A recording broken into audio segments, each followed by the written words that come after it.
Siapa lagi? Terkait informasi tentang pemecatan diri Perhalado, bahwa sebenarnya mereka bukan dipecat. Sampai gereja saat ini tidak ada surat skorsing bagi mereka, tetapi justru mereka sendiri yang membuat pengunduran diri, siswa-siswa yang berjabatan mengundurkan diri dari fungsionaris HKBP Pabrik Tenun. Kemudian terkait uang 22 juta itu adalah untuk biaya merehab gereja, merehab rumah, bukan gereja maksud saya, rumah pendeta yang sudah ditinggalkan beberapa bulan dan banyak yang mau diperbaiki.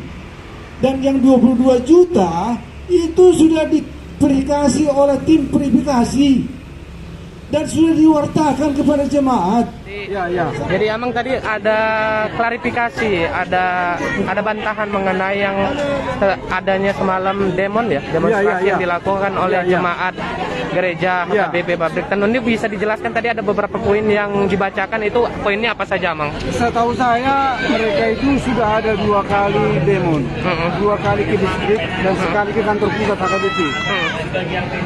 Dan hasil demo mereka itu kami tidak tahu di sini.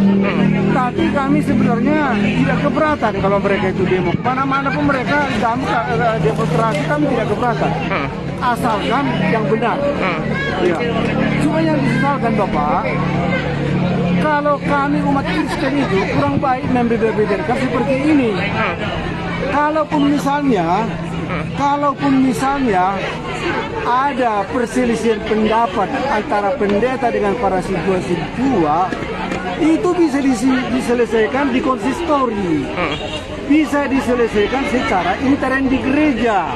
Nah, Amang sendiri di sini selaku apa di Saya gereja? sebagai anggota jemaat. Anggota jemaat ya? Anggota jemaat yang aktif. Nah, Amang itu... Jadi kalau ada perbedaan pendapat, itu bisa diselesaikan di gereja. Tapi sayangnya mereka mengundurkan diri, pergi beribadah ke gereja-gereja lain. Padahal mereka itu tidak diusir, tidak ada yang mengusir mereka. Masa bodoh begitu? Kalau mereka benar mengatakan yang dikatakan mereka itu benar, datanglah berdialog secara terbuka dengan cara kasih, bukan cara membeberkan. Jadi saya sekali lagi saya katakan, kalau ada perbedaan pendapat antara pendeta dengan siswa-siswa, itu harus diselesaikan di dalam konsistori. Tidak boleh dibeberkan ke jemaat-jemaat, karena itu rahasia gereja dong. Oke, Amang. Dari mana jemaat-jemaat tahu? Dan jemaat yang tidak tahu menjadi tahu, dan mereka ikut-ikutan. Ini tekanan ala sekali merdalam turun setengah. Amang, kemudian tadi ada yang beberapa hal yang diluruskan begitu dari yang kemarin mereka, pernyataan sikap mereka yang dibawa aksi dalam pernyataan sikap mereka itu ada beberapa poin. Nah, tadi kan ada juga yang dibacakan poin-poinnya itu apa aja, Amang? Saya kami Tuhan. Sekarang begini aja. Apa saja poin-poin keberatan mereka, silakan datang ke gereja. Kalau tadi jawaban sendiri dari pihak AKBP yang saat ini, tadi kan ada yang dibacakan dari beberapa poin itu, apa aja poinnya salah satunya, Amang? Poin yang mana itu, Pak? Yang tadi dibacakan di dalam konferensi pers ya. Kalau boleh ambil boleh. Iya, maksudnya Amang bisa dibacakan ada berapa poin, Amang, yang dijawab? 10 poin. Sebenarnya banyak, Pak. Karena waktu kita terbatas, hanya ini dulu yang bisa kami sampaikan. Nah, tapi Amang di dalam aksi kemarin mereka menyinggung-nyinggung soal ada keuangan, mereka merasakan keresahan mengenai datangnya pendeta Rumondang. Itu bisa dijelaskan, Amang, seperti apa? Keresahan apapun itu, datang ke gereja. Datang ke gereja, pintu terbuka 24 jam. Ya, apapun alasan mereka, tidak usah saya sebut satu persatu. Yang berbohong lah, yang membuat keresahan lah, yang minta dipindahkan lah. Memindahkan pendeta itu, Bapak, itu bukan gampang ya.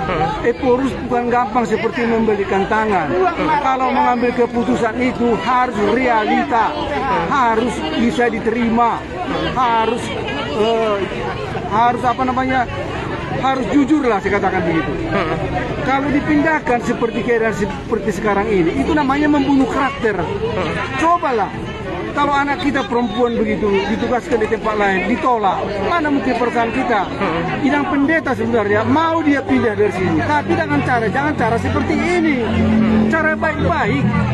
cara baik-baik supaya semua senang sama senang. Jadi tidak ada yang dibunuh karakternya, yang dijelek-jelekan. Ini gereja, Pak. Ini gereja, ini firman Tuhan di sini, ya.